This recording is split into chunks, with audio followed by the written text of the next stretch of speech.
Hi guys and welcome to BombAnime. It's your girl Ruka and Big Boy Summer here, bringing you a part 2 of Hot or Not.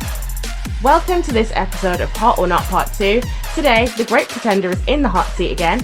We've already judged the first episode and binged the entire season. Is this anime certified hot or just a waste of time? So guys, like, share and subscribe. You know what it is. Let's get right into it. Since you asked me this earlier on, who's your favourite character? Who's my favourite character? No, you can't say that. Okay, it's Abby. Abby's my favourite character, hands down, in the whole show. She kills it for me. Least favourite character? Probably the same way as you, to be fair. Makoto. Yeah. So who's your favourite, fam? I don't have a favourite character. That's not because the characters weren't good. I really did like the characters. I just didn't have a favourite. But my standout dislikable character was Makoto. They tried to give him like a tragic hero kind of story, I felt. Oh, you noticed that too?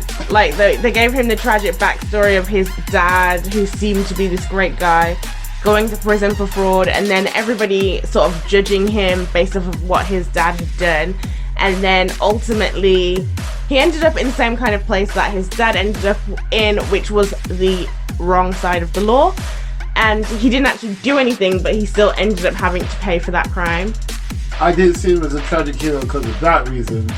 I just thought he was like, an anime main character with a bad backstory. The tragic hero came from the whole classic linguistics of it. The language used. He had a trait where he always wanted to be upstanding and upright. He had a flaw where he was too upstanding and upright, even to the point where it made no sense. And he was also really good at actually being a con artist. So only when he was true to himself, stuff was going right. When he decided to try and follow the law, stuff wasn't. That's a tragic hero to me. I experienced Makoto as a villain. Oh, go on. Okay, so Makoto wants to be this good guy. He teams up with Laurent, goes to LA where they're supposed to scam this dangerous guy. He decides to run off in the middle of it after agreeing to terms, leaving Laurent with a really dangerous guy. He had no idea what was going to happen, but he didn't care.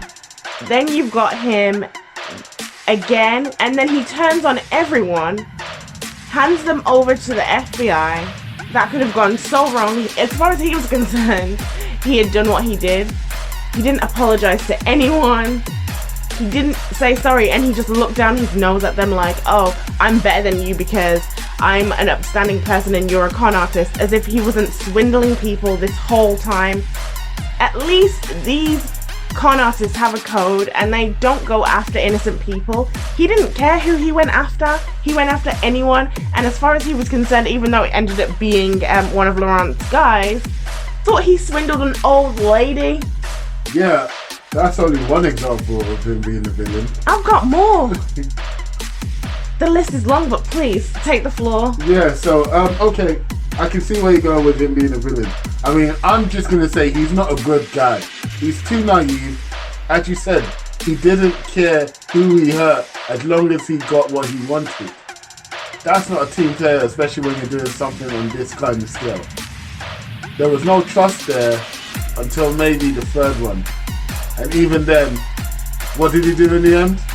He switched the paintings without telling anyone in order to make sure that in his head, his worldview was absolute. And it turned out that it effed up. I don't think that he was trying to do anything for his worldview. I think that switching those paintings was really quite disgusting. It was selfish, it was self-serving and thoughtless, and he did it so that he could be the hero. He wanted to get these two past lovers back together, and he wanted to be the one that did that. There was a story behind that painting. The daughter and the father had a story with that painting. They did not want to part with it, not even for the 20 million that he promised them. They did it reluctantly, and you could see it in the girl's eyes that there was something about that painting that they were attached to. and he just gave it away because he wanted to prove once again that he's a hero and he's the good guy when really he's the villain. Then the little girl had to basically console him about his poor actions. Thoughtless, horrible little boy. It was 20,000, not 20 million, but yeah, I get you. He sounds like, you know them guys, those guys who are skilled at making the other person think that they're in the wrong. He sounds like one of them. The difference between him and Lauren is basically Lauren accepts who he is. Even in the end, let's be honest, he's the most manipulative person on the whole team. But he's not hiding it. He's not trying to pretend that he's something else. This guy's not true to himself, and that's what makes him the villain. The only villains that we like in stories are the ones that go, well, yeah, I'm bad. Before I even move on, I want to talk about the color in this anime. It's so beautiful, like everything looks like a sunset. Yeah, the artist went in. It's just so gorgeous. And then the episodes with the paintings, the detail that went into it. Oh, it was so beautiful. I couldn't believe it. Like, yeah, episode 11 is one of the most beautiful episodes I've seen in any anime. The story, the music, the paintings, everything. It was fantastic. It was really gorgeous. And I really appreciated the voice actors. They switched up the voice actors and it sounded authentic to me. I don't have the best ear for French, but it did sound authentic to me. No, they proper did sound French. They sounded generic French. So you know when people make that generic American accent? Yeah. They didn't sound like they were from anywhere. They did a good job. I mean, even when Makoto tries to speak English, they do a good job there. This show goes in. And they make fun of his accent. They set the scene well. They've done really well with it. I like the representation of the different countries, the different races that they used in here. I like the different female characters as well. And I just appreciated the way they didn't throw, oh look, this person's a woman. Oh wow, look, she's doing something. Look, we're using people of different ethnicities. Look over here. Like, it just... You're praising Netflix for not doing the Netflix thing. I just appreciated that they told stories and they kept it really natural and authentic, which I feel like we're missing a lot from a lot of media. Sometimes it just hits you like a bat and it makes you not even want to watch it, like the reboot of Charlie's Angels. Kudos. Yeah, well done, Netflix. So what about Abby then? Her story is very meta. The war on Iraq is what came up. And no one tells that story. No one sees that story. No one understands that there are 16, 17, 18-year-olds, 19-year-olds, up to 25-year-olds who went through some horrible things and it hardened them to the world. And to see how naturally she was included into the group, even though she has her own point of view and standpoint on it, I just thought she was written well. Her feelings came across correctly and her motivations were justified. I like that they told the story from a non-Western perspective. It is very easy to close your eyes to things because you don't see it, it's not in your face, you don't hear that person speaking their truth from what they experienced. For her, she was a little girl with her parents. She had a great life. She had joy in her life and it was all taken away in a moment. And she had no idea why, what was going on, why her, what did they do to deserve that. And I like that they told the story without looking away. Very well done. And her character in general was really good. We saw her as just a fun, aloof person and we uncovered who she was at her core. And that she was actually on a self-destructive path because she was so alone. At first as well, when I saw Abby, I thought she was just sub-Saharan African descent, so black from somewhere. When you look closer, she's Arabic, she's Middle Eastern. Her culture was ruined by the people that she's swindling. Not necessarily them, but you know what I mean. She even got a little bit of closure with an actual veteran that did the job at the time. Yeah. And that, I thought, was a brilliant piece of writing. Now, I'm not trying to say what my personal feeling is about how that got resolved or whatever, because, you know, some people can say that it was done right, like the resolution was good or the resolution was bad, but how it was told was beautiful. I don't necessarily know if there's like any kind of resolution, but I also did like that they concentrated quite a lot on him as well, and we saw how one event where people are fighting on both sides for their own reasons, how both sides can come away from that really broken. At first, we thought that he was just like that because he had the crash and he had lost the use of his legs. But through his wife, we found out that he started as soon as he came back from that war, and it damaged him. And it hurt him as well. Like, I think that it's easy to say this person is wrong and this person is right, but sometimes there's no real answer. Yeah, that's the other thing that the show didn't shy away from. We're not here to give you a lesson in morality. It's here to say, these are who these people are. Enjoy the journey. And I enjoyed the journey. One thing I'll say about Makoto as well is that I like how he reached out to Abby constantly. It was the one thing that didn't seem self-serving.